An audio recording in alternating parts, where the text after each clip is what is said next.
Hey guys, welcome back to the shop, and today I wanted to show you the finished go-kart. This go-kart has been sitting in my garage for so long that I just needed to get it done, so I did. I finally got like a motor. I don't know what the last video was on this go-kart, but I basically finished it, and I'm just gonna show you guys the go-kart. Guys, this go-kart rips. I am not joking. It like is a whoa, the lighting, whoa. It's like a 5 horsepower engine, but then it's a 2-stroke. It's like the best thing. I got a sprocket, a chain, a clutch. The last video, we had a whole different engine that just, the parts weren't working. I couldn't get the parts for it.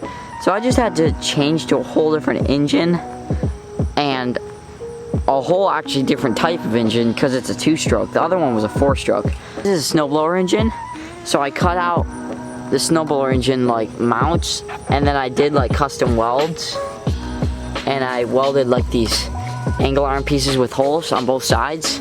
I bolted it. I got the gas tank there. I had to stack wood and put this metal thing to hold it on, and like it was just so hard to do. And then I made this little mount so it didn't look like there was a bomb hanging off the back of my go-kart. It literally has a key because it used to be a snowblower. How cool is that? Then we got the primer. I got 420 chain here. I got a clutch to fit on this motor. The throttle just right here. And I use lawnmower. Whoop, shadow. I use lawnmower wheels for the front, and dude, we've been driving it, it's just wearing the thing down. So if you ever make a go-kart, don't use lawnmower wheels because it just wears down like really quickly. I mean, this was just because I'm like on a budget and I don't have a lot of money because I'm a broke teenager. But the other side seems to be doing fine. I think I just have like some wheel problems like with this side because it's just so worn down. I got these stickers on the back, just a bunch of different cool stickers just on the back of my go-kart seat. Thank you to Go Power Sports for giving me this sprocket. Works really well. It'll probably last me for a really long time.